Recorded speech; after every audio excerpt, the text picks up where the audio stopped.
आज फिर से मैं हाजिर हूँ आपके सामने एक नई जानकारी के साथ। आज हम बात करते हैं अपने कानपुर मेट्रो की। कानपुर मेट्रो हमारा एक जो प्रोजेक्ट था, एक ड्रीम प्रोजेक्ट था,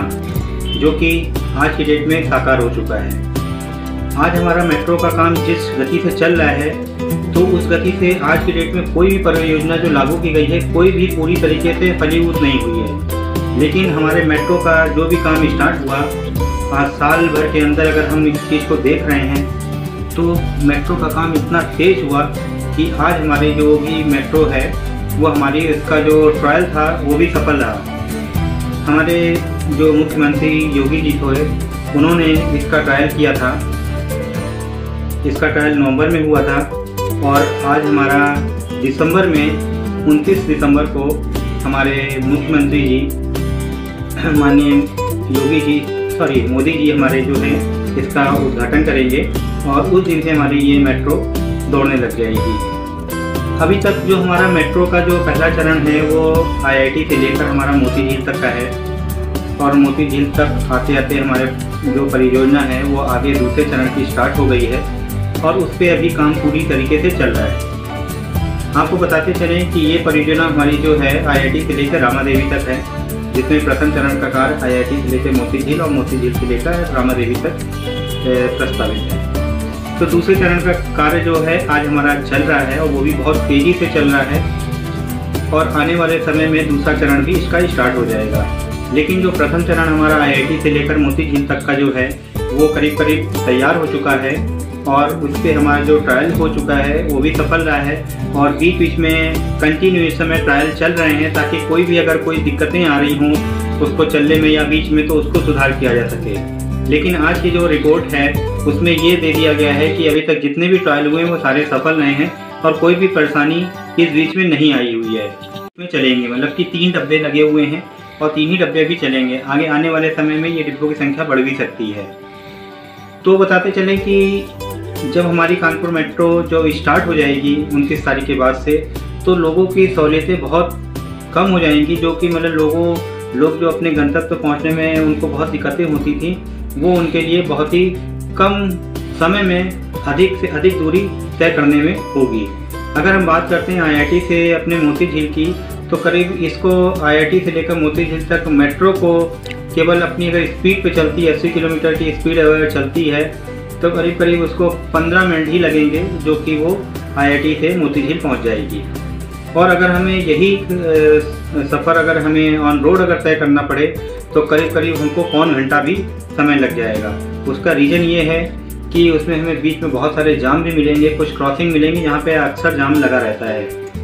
तो वो हमारी दिक्कतें दूर हो जाएंगी और मेट्रो के चलने पे कोई जाम की स्थिति नहीं होगी, ना कहीं ठहराव में कोई दिक्कत होगी। हर स्टेशन पे आधा मिनट या 1 मिनट की जो उसका रुकने का टाइम है, स्टॉपेज का टाइम रहेगा, वो अपना रहेगा। बाकी कौन कितने लोग बैठ रहे हैं इसका कोई मतलब वहाँ पे नहीं रहेगा। और मेट्रो पे चाहे वो 1 व्यक्ति भी सवार होगा या 100 व्यक्ति भी सवार होंगे, तो भी वो इसी स्पीड पे चलेगी और उसी समय पे ही हमको वहाँ पे पहुँचाएगी। यहाँ पे बताते चले कि हमारे जो भी लोग हैं कानपुर वासी, उनके लिए भी बहुत ही आसानी हो जाएगी। अगर उनको कहीं पे भी जाने में दिक्कतें होती थी, समय किल करना पड़ता था, वो किसी भी साधन से जाते थे, ऑटो से, रिक्शे से, बस से, या कोई कैब करते थे उससे भी जाते थे, तो उनके लिए बहुत अच्छा ये रहेगा कि वो अपने एक स्टेशन से अगर चढ़ते हैं और दूसरे स्टेशन पे वो अपना उतर सकते हैं। मतलब कि पहला जो हमारा चरण है वो अगर IIT से कोई चलता है और अगर मोती झील तक जाता है, तो उसको पहले चरण का पूरा वो इस्तेमाल हो सकता है, और वो मतलब मोती झील से मतलब कि आपका IIT से लेकर मोती झील तक वो आराम से सफ़र कर सकता है, और ना तो उसको कोई दिक्कतें होनी है उस सफ़र में, ना ही कोई परेशानी होनी है। जो बना हुआ है हमारा कानपुर मेट्रो का एलिवेटेड है, मतलब ग्राउंड से अगर देखा जाए तो करीब करीब ये 20 मीटर ऊपर बना हुआ है। इसके लिए ऑलरेडी हर स्टेशन पे सीढ़ियाँ भी हैं और हमारे लिफ्ट भी लगी गई है, लिफ्ट भी लगाई गई है, ताकि कुछ ऐसे पर्सन जो सीढ़ी चढ़ने में असमर्थ हैं वो भी हमारे लिफ्ट के थ्रू ऊपर जा सकते हैं। यहाँ पे 2 तरीके की चीज़ें होंगी। यहाँ पे एक तो ये होगा जिनको डेली चलना, उनके लिए पास जारी कर दिए जाएंगे, जो कि मंथली बनेंगे, और बाकी आपकी टिकट रहेगी। टिकट भी अभी बात हो रही है कि 2 बैंकों से बात चल रही है, जिसमें कि SBI पहला है कि SBI के थ्रू एक कार्ड बनाया जाएगा जिसमें कि आपको रिचार्ज करना पड़ेगा और एक्टिवेशन के कुछ रुपए देने पड़ेंगे और बाकी आपका रिचार्ज उसी के थ्रू होगा और सारा जो भी पेमेंट होगा वो कार्ड के थ्रू ही होगा। कोई भी पेमेंट आपको कैश में नहीं देना पड़ेगा। दूसरी चीज़ है कि जो भी पास जारी किए जा रहे अगर बाई चांस कोई पास जारी किए जाते हैं तो उनके लिए भी एक स्कैनिंग मशीन लगाई जाएगी ताकि कोई भी डुप्लीकेसी पास से ना हो सके कि पास किसी का है और डुप्लीकेसी में मतलब उस पास के दो पास तैयार कर दिए गए हैं तो वो भी चीज़ नहीं होगी। इसके लिए स्कैनिंग मशीन लगाई जा रही है।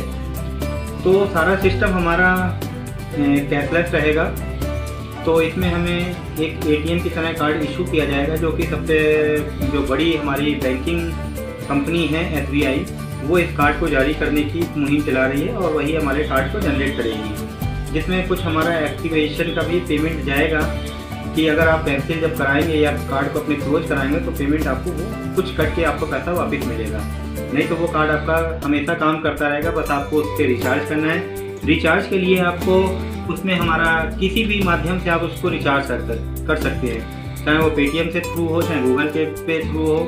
चाहे फ़ोनपे के थ्रू हो और चाहे पे आपके कार्ड के थ्रू हो। सारे चीज़ों से सारा पैसा आपका डिजिटल वे में आपके कार्ड में ट्रांसफ़र हो सकता है।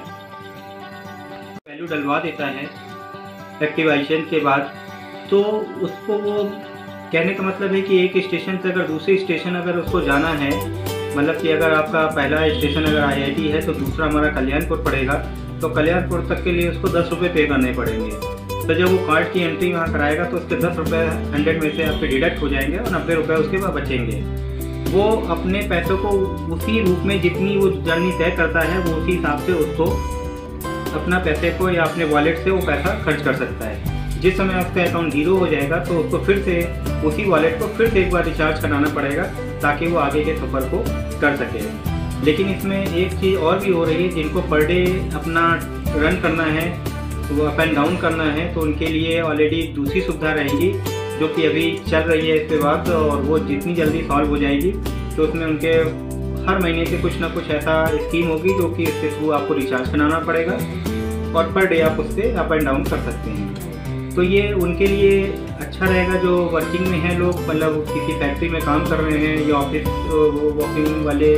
हमारे स्टूडेंट हैं या मतलब कर्मचारीगण हैं। तो अगर इस कार्ड को बनवा लेते हैं तो उससे वो महीने भर अपनी अप एंड डाउन अपना कर सकते हैं। बाकी किसी भी व्यक्ति के लिए फ़िलहाल अभी कोई कैशलेस में कोई भी कैश की अभी स्कीम नहीं है, लेकिन हो सकता है कि अभी आपका 29 दिसंबर को जब इसका ट्रायल रन पूरा हो जाएगा, हमारे मोदी जी इसका उद्घाटन कर देंगे, तो फिर आगे की बात है कि हो सकता है कि कुछ समय के लिए इसमें कैश में भी रखा जाए ऑप्शन। लेकिन जनरली जो ऑप्शन आपका जो आ रहा है वो उसमें कैशलेस ही रखा जाएगा आने वाले समय में। तो दोस्तों इसके लिए आपको इंतज़ार अब ज़्यादा नहीं करना है क्योंकि नज़दीकी घड़ियाँ हमारी आ गई हैं और हमें 29 तारीख का इंतज़ार है कि जिस दिन से हमारी मेट्रो अपनी पटरियों पर चलती हुई दिखाई देगी। अभी केवल ट्रायल